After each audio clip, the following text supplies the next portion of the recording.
Olá, estamos em mais um momento da nossa formação, segundo momento. Esse curso tem uma referência da parceria pela alfabetização em regime de colaboração. Essa palavra colaboração é sempre a palavra-chave. Colaboração, processos colaborativos. O grande trabalho hoje no mundo inteiro é o trabalho colaborativo. O professor aprende com o outro na teoria e na prática. E a escola nos dá isso, né? Nos dá essa possibilidade de troca com o outro. Avaliação diagnóstica e formativa é o nosso tema e tem os nossos objetivos são compreender a importância da literatura no ciclo de alfabetização, como a literatura está dentro deste lugar, na sala de aula das crianças em processo de alfabetização, reconhecer a importância da inserção da avaliação diagnóstica e formativa para o processo de alfabetização, refletir sobre os processos e resultados da avaliação da fluência leitura. A partir de dados, o que eu faço? A partir de informações, quais são as decisões que eu posso tomar? O que eu faço por essa criança? Relacionar estratégias práticas para o desenvolvimento da fluência leitura. Quais são os conteúdos que a gente vai trabalhar? Avaliação diagnóstica e formativa, um meio para assegurar as aprendizagens, fluência leitora, avaliação da fluência, o modo de fazer, estratégias e intervenção pedagógica. Como a literatura pode contribuir para a formação socioemocional dos estudantes? Como trabalhar esse momento na sala? Através das histórias, né? A literatura contribui para a formação socioemocional através das histórias. Avaliação. Como a avaliação pode contribuir? A avaliação é um processo que analisa o progresso de aprendizado. Além do monitoramento do desenvolvimento do estudante, o papel da avaliação é registrar o sucesso alcançado nesse processo. Essa ferramenta também deve servir ao professor para que reveja sua própria prática. Então, a avaliação hoje tem sido uma grande aliada no processo. O que a minha criança já sabe? Ela conhece só as letras? De onde eu tenho que partir? Qual a realidade que eu tenho? Como estou planejando? O meu planejamento está dando conta para mudar minha criança de fase? Se não, eu preciso melhorar. A origem da palavra avaliação, traduzida da palavra inglesa assessment, é do antigo francês assesser, com base no latim assidere, que tem o significado de sentar junto. Então, avaliar é sentar junto, é entender, é compreender, é ficar visível para mim, enquanto professor, que essa criança já sabe. E eu segurar na mão dessa criança e caminhar junto com ela. Mais importante que o início e o final é a trajetória. É na trajetória que se faz a diferença. A avaliação é diagnóstica no início e a formativa é a trajetória.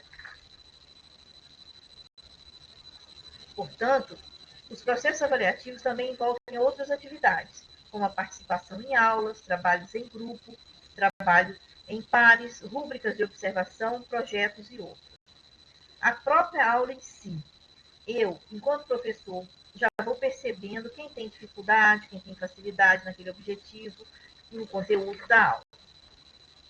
Jussara Hoffmann, autora de livros como Avaliação, Mito e Desafio, diz que avaliar não é julgar, mas acompanhar um percurso de vida da criança, durante o qual ocorre mudança em múltiplas dimensões, com a intenção de favorecer o máximo possível o seu desenvolvimento. Portanto, a avaliação se constitui como uma ferramenta importantíssima na jornada da aprendizagem. A avaliação é uma ferramenta que o professor deve compreender, entender e fazer uso dela, para que a aprendizagem do estudante tenha sucesso no final do ano letivo. Avaliação diagnóstica. É uma avaliação avaliativa realizada no início do ano letivo, realizada no início de um processo de aprendizagem que tem a função de obter informações sobre os conhecimentos, aptidões e competências dos estudantes com vista à organização dos processos de ensino e aprendizagem de acordo com as situações identificadas. A partir daí, eu vou planejar para que atenda os diferentes níveis da sala de aula, pensando num trabalho personalizado, pensando na minha criança, o que cada criança necessita. Avaliação formativa. Acontece no processo, semanalmente, diariamente. O professor tem que ter um olhar avaliativo para que a gente não perca o sentido. Nessa semana, quem está avançando, quem não está? O meu planejamento está além do que o meu aluno já sabe? Então, a avaliação formativa pretende melhorar o processo de ensino-aprendizagem, mediante o uso de informações levantadas por meio da ação avaliativa. Semelhantemente à avaliação diagnóstica, a avaliação formativa busca detectar dificuldades suscetíveis que aparecem durante a aprendizagem, a fim de corrigi-las. A avaliação formativa vai ao longo do processo. E é o que facilita para que eu veja o que a minha criança necessita. E a avaliação somativa é uma modalidade avaliativa pontual que ocorre ao fim de um processo educacional. Ano, semestre, bimestre, ciclo, curso, etc. Atém-se a determinação do grau de domínio de alguns objetivos pré-estabelecidos, propondo-se a realizar um balanço somatório de uma ou várias sequências de um trabalho de formação. A avaliação somativa acontece no final do processo. Ela nos mostra como as crianças estão saindo daquele ano. A nossa preocupação é que a criança saia bem, por isso a importância do processo formativo. O que a gente tem que fazer? Planejar, executar e avaliar. Sempre assim. Planejei, executei uma atividade, avalio aquela atividade. Sempre avaliando, planejando, executando e avaliando, para que essa criança não fique perdida ali entre as outras crianças. A avaliação como meio e nunca como fim do processo de ensino não deve se comprometer em ajuizar, mas reconhecer no processo de ensino a formação de atitudes, valores e aprendizagem. O professor deve apropriar-se dos resultados dos processos avaliativos para reconstruir as metas, ações e práticas pedagógicas. Fluência leitora. A fluência em leitura é a capacidade de deslizar pelo texto, de decifrar o texto, sendo capaz de traduzir as palavras em sons e, ao mesmo tempo, de observar os sinais de pontuação que dão entonação ao texto. Como o professor pode desenvolver a leitura na sala de aula? Que estratégias podem ser utilizadas? Qual a importância da fluência em leitura? O leitor fluente é aquele que consegue reconhecer letras, palavras, frases e textos, localizar informações menos ou mais explícitas, realizar inferências de alcance em níveis de complexidades variadas, reconhecer recursos expressivos empregados no texto, ler com entonação, respeitando a pontuação. A fluência leitora. A fluência é a ponte entre a decodificação e a compreensão de texto. Quando os estudantes leem com fluência, eles não gastam energia mental na decodificação de palavras e podem concentrar os seus esforços cognitivos para compreender o que estão lendo. Um dos pontos mais complexos é levar o aluno, além de ler, a compreender o que está lendo, né? Porque, para compreender, primeiro, o aluno tem que estar lendo com fluência. Então, antes da compreensão, ele tem que estar lendo com fluência. Componentes da fluência. A partir do momento que a criança começa a ler frases, o professor já deve propor atividades de leitura. Ele tem que ler precisão, velocidade e prosôdia. São esses 3 componentes da fluência. A precisão, a velocidade e a prosôdia. Então, vamos lá, cada item desse. Precisão. A precisão está relacionada à capacidade de identificar corretamente palavras escritas, de modo que os sinais gráficos, os grafemas, sejam convertidos em sinais sonoros, fonemas. Só é possível alcançar uma boa precisão leitora se houver um pleno domínio do princípio alfabético e competência para articular as combinações de sons. A velocidade. O que é a velocidade? Diz respeito à rapidez com que a leitura é efetuada, pois, além de ser preciso em sua leitura, é necessário que o indivíduo faça de forma rápida, sem grandes esforços. A leitura automatizada é aquela que permite que o leitor se concentre naquilo que é realmente importante, no texto, o seu sentido. Quando o aluno já tem precisão, velocidade, não precisa mais gastar energia.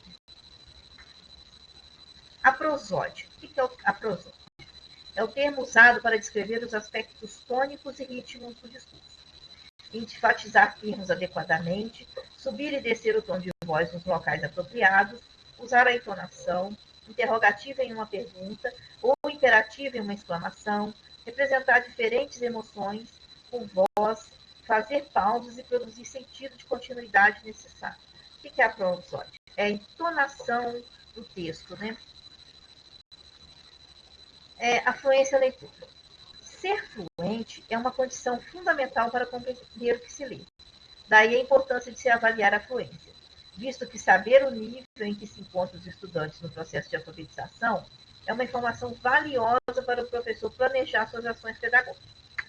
Então, para que uma fluência seja completa, ela precisa ter esses três componentes: velocidade, então, precisão e prosódia. Dessa forma, a avaliação da fluência objetiva diagnosticar se o estudante já possui a capacidade de ler em voz alta de uma forma rápida, precisa e expressiva. Avaliação da fluência, modos de fazer. A avaliação da fluência pode ser diagnóstica, formativa ou somativa. Como nós já vimos, né, a diagnóstica no início, a formativa ao longo do processo e a somativa no final. Ela pode também ser interna ou externa em relação ao contexto escolar. Pode ser ainda mais ou menos tecnológica. O foco sempre deve ser avaliar o estágio de desenvolvimento de habilidade leitora, de modo a obter resultados que subsidiem o planejamento de intervenções adequadas às situações percebidas. Magda Soares diz que no máximo 2 vezes na semana, no mínimo, né, 2 vezes na semana, tem que ter um tempo de leitura na questão de perceber a velocidade, precisão e prosódia. O objetivo da avaliação são os professores entenderem em qual nível as crianças estão. Então, como avaliar a fluência? Em um intervalo de 60 segundos para cada item. Leitura de uma cartela composta por 60 palavras, divididas em 2 blocos, de 20 canônicas e mais 40 não canônicas, com aumento progressivo de complexibilidade. Leitura de uma cartela composta por 40 pseudopalavras, mais palavras inventadas. Mas por que essas palavras inventadas? Porque as crianças, quando vão ler, elas já sabem de memória algumas palavras. E se você coloca essas palavras, as palavras inventadas, e ela consegue ler, vai confirmar que realmente ela é leitora de palavras. E um terceiro momento, a leitura de um texto narrativo, curto, de 150 a 180 palavras, seguidas de perguntas interpretativas. Os critérios de seleção dos vocábulos. O quadro de palavras, né, canônicas, 40 canônicas e 20 não canônicas. Lá no grupo depois eu vou colocar o significado de canônico e não canônico para a gente relembrar. Critérios de seleção dos vocábulos. Termos com diferentes extensões, números de letras e sílabas e estruturas silábicas, canônicas e não canônicas. A familiaridade, menor ou maior em relação ao contexto de leitura acessível aos alunos da etapa de escolaridade. Presença de regularidade e irregularidade ortográfica, ou seja, relação direta ou indireta entre grafemas e fonemas. O quadro de palavras, 40 canônicas mais 20 não canônicas. Os vermelhos são as palavras canônicas. Aliás, os vermelhos são as palavras não canônicas. Vai colocar no vermelho, na parte em vermelhas, as não canônicas. Os critérios, no quadro de pseudopalavras. Critérios para a elaboração dos termos. Palavras sem correspondência de significado, concentrando-se exclusivamente no processo fonológico, só nos sons. Quantitativo menor do que o de palavra, pois a ausência de significado implica em um maior gasto de tempo para sua decodificação. Manutenção do pressuposto linguístico básico da língua portuguesa, de que todas as sílabas do vocábulo apresentam no mínimo uma vogal. Consideração dos mesmos critérios de estruturas adotados na lista de palavras. O quadro de pseudo-palavras, 30 canônicas mais 10 não canônicas. Em vermelho, as não canônicas. Né? Aí, complexibilidade de nível 1. Os critérios para a seleção do texto. Narrativa de domínio público, de gênero familiar, ao ambiente escolar, porém com enredo não recorrente em materiais didáticos. Texto com estruturas sintáticas compatíveis com o nível de leitura adequado para o segundo ano, por exemplo. Quantitativo médio de 150 a 180 palavras. Aí, no caso, aí, deu um exemplo de um texto aí, A Doninha e o Morcego. Né? Que é um textozinho de 150 a 180 palavras. Aí, como avaliar a fluência? São 3 perfis de leitores. O pré-leitor, o leitor iniciante e o leitor fluente. O pré-leitor tem 6 níveis do pré-leitor. No nível 1, o estudante não leu. Nível 2, o estudante disse letras, sílabas ou palavras diferentes naquelas apresentadas no item. Nível 3, o estudante nomeou letras isoladamente. Nível 4, o estudante omitiu, substituiu ou incluiu fonemas ou uma sílaba. Nível 5, o estudante silabou. Eu falar cavalo. E o nível 6, o estudante leu corretamente até 10 palavras e 5 pseudo-palavras. Então, você vai ver no pré-leitor em que nível ele está. O leitor iniciante. O estudante lê palavras pequenas e sequências textuais. Apresenta leitura pausada e silabada. Apresenta dificuldades com padrões silábicos não canônicos. Lê 11 ou mais palavras em uma lista em 60 segundos. Lê 6 ou mais pseudo-palavras em uma lista em 60 segundos. No âmbito do texto em 60 segundos, lê menos do que 65 palavras, apresentando uma taxa de precisão inferior. O leitor fluente. No âmbito de 60 segundos, lê mais do que 65 palavras em um texto. Em um texto curto, de 150 a 180 palavras, apresentando uma taxa de precisão superior a 90%. Apresenta alguma desenvoltura na oralidade, quando avaliadas questões de prosódia, expressão, ritmo e entonação. Compreende pelo menos em parte aquilo que lê, de modo que consegue responder perguntas simples após a leitura do texto. A estratégia e modelagem da leitura. É a primeira estratégia, a modelagem da leitura. Racinski defende que uma estratégia para ensinar os alunos de fluência em leitura não é ler depressa, é fazer leituras modelo para ele, ou seja, a modelagem da leitura por um leitor fluente, neste caso professor, ou outro mais experiente. É ser modelo, né? Fazer as leituras modelos para que os alunos consigam entender o que é a prosódia, né? Entonação. Porque o professor pode dizer assim, o João lê muito bem, mas não entende o que lê. Então, ele tem velocidade e precisão, mas falta a prosódia, né? Que é a ênfase na pontuação, para que ele possa ler mais devagar e, ao mesmo tempo, vai compreendendo. É um trabalho personalizado, né?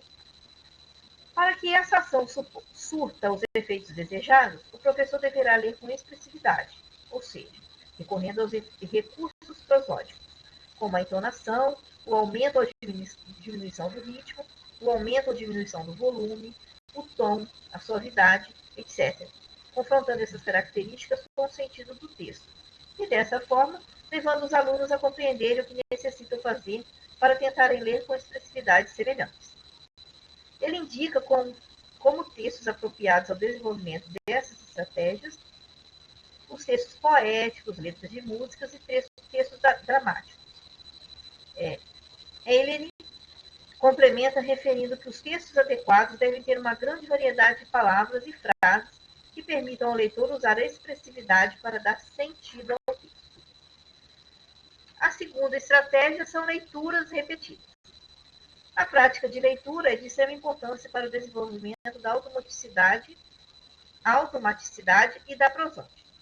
Samuelis defende a estratégia de colocar os alunos com grandes dificuldades de leitura a lerem excertos dos trechos de um texto várias vezes até atingir um pré-determinado nível de leitura.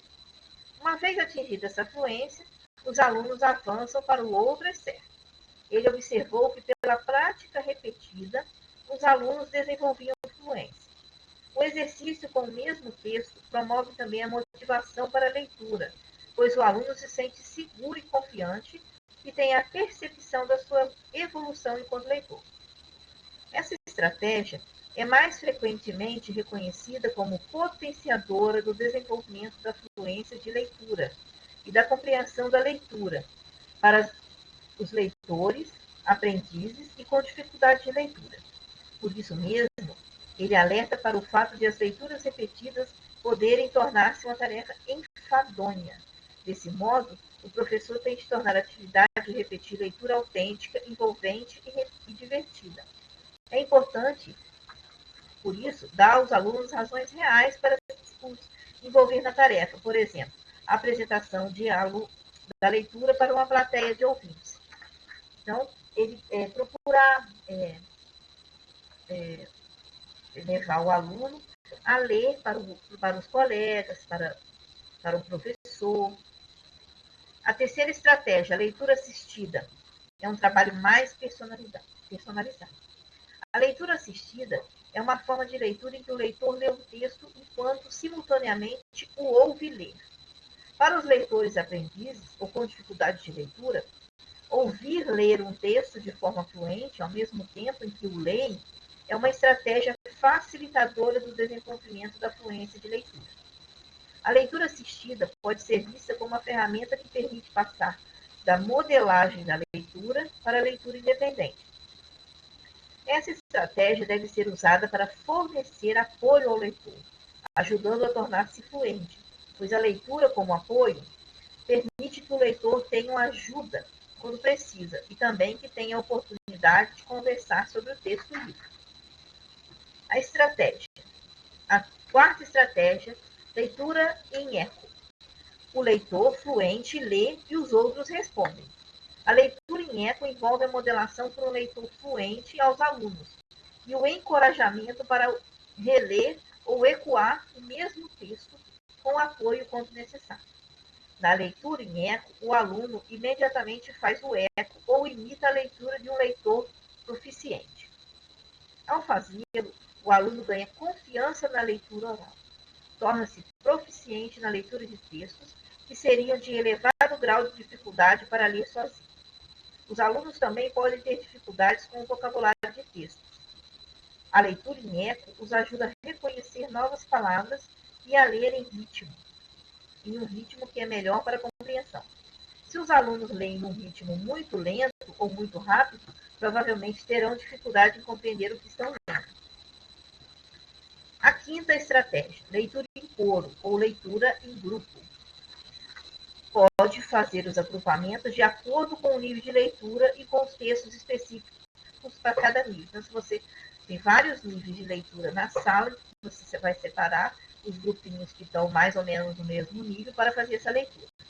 A leitura em coro consiste na leitura oral e em uníssono do mesmo texto lido por toda a turma ou por um grupo de alunos.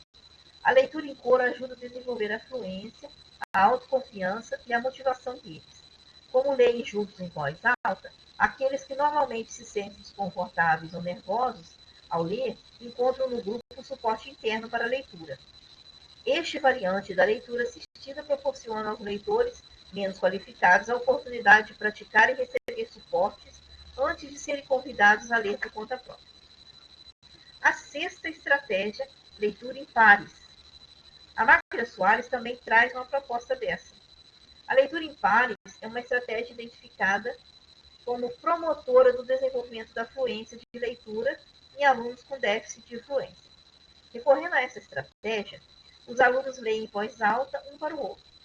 Um dos parceiros pode ter o papel de tutor. Neste caso, os leitores mais fluentes podem ser emparelhados com leitores menos fluentes, ou os alunos podem ser emparelhados com leitores do mesmo nível para reler um texto que já leram. Esse tipo de leitura permite ao leitor iniciante ou com dificuldade ganhar confiança e motivação ao ser apoiado por um leitor fluente. A sétima estratégia: leitura de atuação. A leitura-atuação, ler para os funcionários da escola, para os colegas, para outras turmas, para ouvintes voluntários como pais, avós, e culmina no final da sequência de atividades sinergicamente interligadas, podem muito bem ser o fator de motivação que torna o exercício da leitura um meio para alcançar um fim. A leitura-atuação pode ser preparada em grupos de alunos ou individualmente, sempre com o objetivo de apresentar para o público. O professor deverá envolver os alunos selecionando um texto com frases repetidas, com refrões ou com diálogos, de modo que os alunos possam fazer uma atuação adicionando gestos, adereços e fazendo diferentes vozes. Desenvolver a leitura de fluência é um treino, mas o professor gera estratégias para que o aluno não perceba que é um treino, né? E tome gosto. São estratégias que ajudam e motivam as crianças, mas não fique enfadonho. Aí aqui nós temos alguns exemplos de estratégia pedagógica para o pré-leitor, na fase de pré-leitor. Reagrupar as crianças de acordo com seus perfis, pré-leitor, iniciante e fluente. Para o início dessa ação, ao longo do percurso, os grupos de estudantes também são organizados de forma heterogênea. Selecionar textos inéditos. Ver um exemplo ao lado aqui, né? Nesse exemplo, ó, tem perguntas e respostas, tem vários pontos de interrogação, né, para a criança dar entonação a isso. Planejar de acordo com a seguinte sequência didática e marcar prazos, quinzenalmente, por exemplo, para avaliar a evolução dos alunos. A estratégia pedagógica do pré-leitor, leitura de texto ou leitura por modelagem. A primeira, leitura feita por um leitor fluente para esse grupo. Escolha as palavras concretas que serão retiradas do texto. Neste momento, usar a estratégia de leituras repetidas, acrescentando novas palavras apenas quando conseguir ler com fluência todas as ofertadas. Escrever frases com algumas palavras estudadas nesse dia, levar para casa as palavras do dia para que exercitem sozinho. Retomar o texto do dia anterior e escolher um trecho para a criança ler com estratégia de leituras repetidas. Retomar as palavras lidas e, caso já consiga ler as palavras do dia anterior, acrescentar duas novas, né, que são formadas a partir das sílabas das palavras que já estão estudando. Escrever uma frase com as palavras estudadas. Levar para casa as palavras que serão exercitadas para apresentar aos amigos no dia subsequente. Leitura de texto ou leitura por modelagem. Apresentar a imagem de capa de um CD do grupo Palavra Cantada. Perguntar às crianças: o que vocês estão vendo? Parece com algo que você já tinha visto? Está escrito. Explore da melhor forma, deixar que as crianças verbalizem com riqueza e vocabulário. Colocar a canção Rato para as crianças ouvirem. Em seguida, fazer a leitura de estrofes da canção, pedindo que elas acompanhem com seu lápis. Ressaltar que só vão aparecer duas estrofes. Um leitor fluente, o professor ou um colega, para a leitura usando a estratégia por modelagem. A estratégia de modelagem é um modelo, né? É um leitor modelo que vai lá, que vai ler com entonação, para as crianças verem como é essa leitura. Pergunta às crianças: o que achou do texto? Qual o título? Você já ouviu um texto parecido com esse? É um bilhete? Uma fábula? Ou uma canção? Por quê? Onde você ouviu? Qual local poderíamos ouvir? Onde encontra o autor do texto? Que tal ler novamente a canção com o professor? Aí, do lado aqui, né, tem a palavra. Tem o texto da palavra cantada. Resumindo, faça atividades com leituras repetidas de palavras e pequenas frases. Essas atividades são boas porque, depois da leitura inicial, focada no reconhecimento da palavra, o estudante pode se concentrar para ler com fluência. Forneça comentários construtivos sobre a qualidade da leitura quando ocorrem erros. Leia em voz alta para os estudantes, sendo um modelo de leitor fluente. Use poemas, canções e outros textos com padrões ritmos claros. Isso pode ajudar o estudante a ouvir o ritmo natural do texto, facilitando a leitura fluente. Deixe o estudante ler frases curtas e peça-lhe que a leia com afirmação, pergunta e exclamação, praticando a leitura com expressão. Peça aos estudantes que leiam em dupla. Cada um lê um trecho de um texto e ambos podem dar sugestões do que acham que o colega pode melhorar. Então, o currículo em ação. Como as avaliações diagnósticas e formativas aparecem no documento curricular estadual? O formador organizará.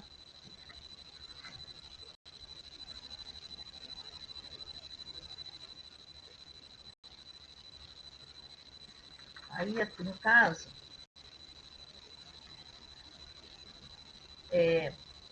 o currículo do Espírito Santo é uma melodia. Pela escrita, pela desenvoltura, ele traz um pouco de melodia e suavidade. E lá tem um trecho do Rubem Alves que fala como ensinar. Se fosse ensinar uma criança a arte de jardinagem, não começaria com as lições das pás, enxadas e tesouros de podar. Levaria a passear por parques e jardins. Mostraria flores e árvores. Falaria sobre as maravilhosas simetrias e perfumes. Levaria às livrarias para que ela visse, nos livros de arte, jardins de outras partes do mundo. Aí, seduzida pela beleza dos jardins, ela me pediria para ensinar-lhe as lições das pás, enxadas e tesouros de podar. Se fosse ensinar uma criança a beleza da música, não começaria com partituras, notas e pautas. Ouviríamos juntos as melodias mais gostosas e lhe contaria sobre os instrumentos que fazem a música. Aí, encantada com a beleza da música, ela mesma me pediria para que lhe ensinasse o mistério daquelas bolinhas pretas escritas sobre 5 linhas. Porque as bolinhas pretas e as 5 linhas são apenas ferramentas para a produção da beleza musical. A experiência da beleza tem de vir antes. Se fosse ensinar uma criança a arte da leitura, não começaria com as letras e as sílabas. Simplesmente leria as histórias mais fascinantes que a fariam entrar no mundo encantado da fantasia. Aí então, com inveja dos meus poderes mágicos, ela quereria que eu lhe ensinasse o segredo que transforma letras e sílabas em histórias. É muito simples, Rubem Alves. Então, fica aí a dica, né? Como o último, no primeiro momento, que fala sobre o encantamento. Então, é procurar encantar as crianças para o aprendizado, para a leitura. Fica aí a dica. Até o próximo.